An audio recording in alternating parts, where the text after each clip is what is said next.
Hey guys, welcome back to the channel. I hope you're all doing well. Today we're talking about training diaries. This is my one that I'm using at the moment, and it's just a notebook where I write down all my sessions and everything I do.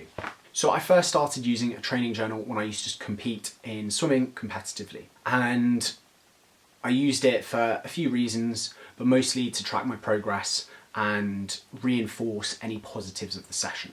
And I think they're a great tool for training in any capacity, whether you're training for a sporting event or you're training for a big hike, whatever it might be. Having a training journal is really, really beneficial. So today I thought I'd take the opportunity to tell you why I think it's so beneficial.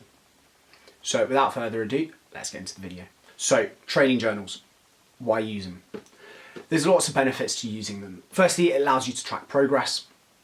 It allows you to see how you're doing over time. It allows you to write down your goals and reinforce them, as well as reinforcing any positive things that happen in your sessions or your events or whatever you might be doing. So like I said, I used to use a training journal when I swam competitively. And I used to swim butterfly and front crawl over 100-meter distances. And having the training journal allowed me to track my sessions and track my progress over time.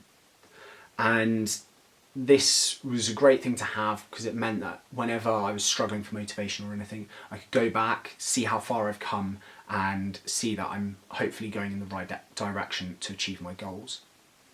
It also meant if there was ever something I wanted to work, so for example, I was doing a session on my own and I was looking to increase my freestyle kick, then I know somewhere in that journal is going to be a kick session that I can copy and I can do for that day. So it's great to have to go back over sessions and use them again instead of having to come up with a completely new session. Nowadays I use my training journal for all sports I do, so whether it's a run, a climb, a cycle, a long hike, whatever it might be, it goes in my training journal. While I'm mostly focused on my climbing and my cycling, occasionally I do the odd running race as well, so it's cool to just have everything tracked and it's all in one place, so I'm not having to chop and change between journals. And quite often doing one sport will normally benefit another sport as well. So the first thing in my training journal is my goals. And normally I'll do them over a year period, so I'll do them in January and then I'll come back to them the following December or January time when I come to think of my new ones for the next year. And it allows me to see if I've progressed or if I'm still where I was the year before. And sometimes I'll set goals and I won't have achieved them in the year. However, will have seen progress in other things and still be happy with where I've got to, because I will have been able to track the progress throughout the year and seen that, yeah, I might not have achieved my goal of climbing V10, but I've climbed multiple V9s outside. I've just not found the right V10 climb to climb. So having those goals in the front of the book allows you to very easily and quickly find your goals and kind of keep yourself motivated to keep on aiming and training for those goals. Underneath my goals, I'll normally put my weaknesses and my strengths, and this allows me to see what things I really need to work on and things that I might not necessarily need to work on as much. And then underneath is a little plan of how I think I'm going to achieve my goals for the year.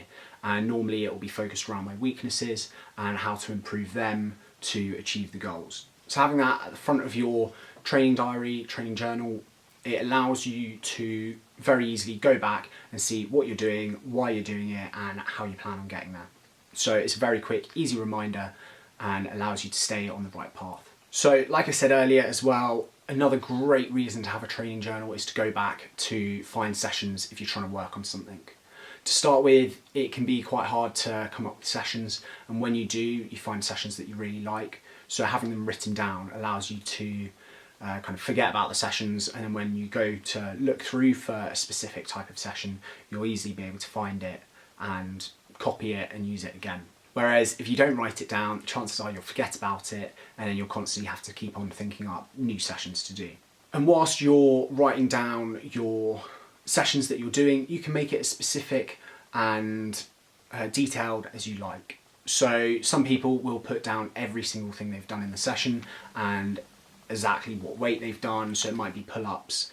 They've done 6 sets of 5 and they've used 15 kg additional weight. So by putting that down, it allows you to track your progress, because over time you might go up to 6 sets of 5 pull-ups with 20 kg added weight. So it allows you to track that progress and see all your improvements that you're making, however big or small.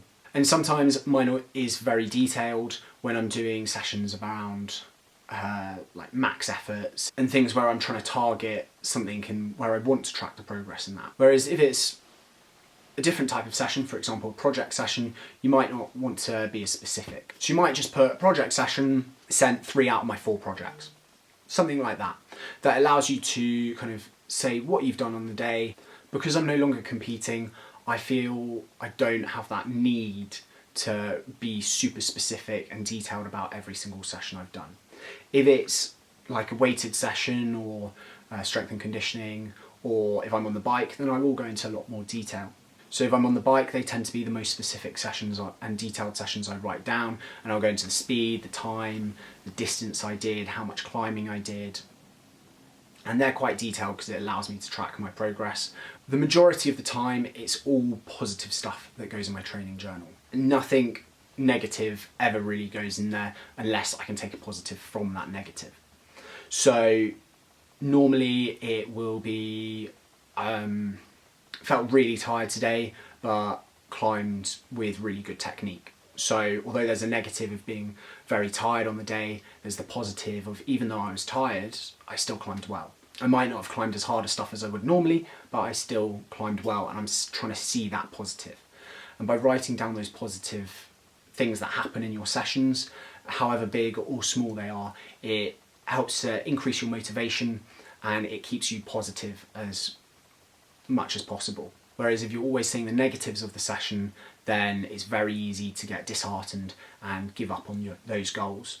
So by having your goals at the front and having it as positive as possible, it allows you to keep that motivation up and keep aiming for those goals and keeping you on the right path. So at the bottom of every page, I put what my main goal is. So at the moment, my main goal for climbing is to climb V10. So I always write that, but I always write it as if I've already achieved it. And the reason for this is that the more you think about something, the more likely you are to achieve it.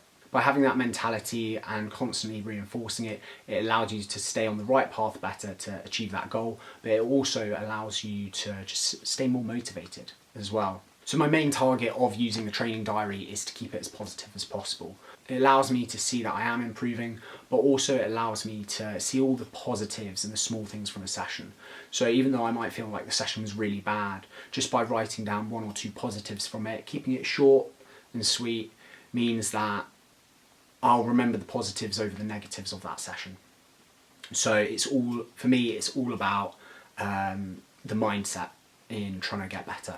So there are a few negatives of using a training diary, and the main one for me is I always forget to fill it in and then have to do like 3 or 4 sessions in one day, just because it takes time and I get back late in the evening and it's kind of the last thing I can be bothered to do. It's something I'm getting better at. It's on the middle of my desk, so whenever I sit down I see it, and if I've done a session already that day, then I'll just fill it in quickly before doing anything else. Now the training journals don't have to be anything specific. This isn't a specific journal or anything, it's literally just an old notebook, and on each page is a different training session. And having it that way just allows me to see the session on a whole page. I'm not restricted for space or anything like that, so I'm not having to write really small to get everything into it. So that is why I use a training journal, and all the positives that I take from using a training journal or training diary, and why I think you should try using one as well. They are hugely beneficial, and I do think that you will find some benefit from them as well. I hope you at least consider using one. If you've enjoyed the video and you want to see more videos like this, please leave a like, a comment and subscribe. It means the world to me, and I'll see you in the next video. See ya.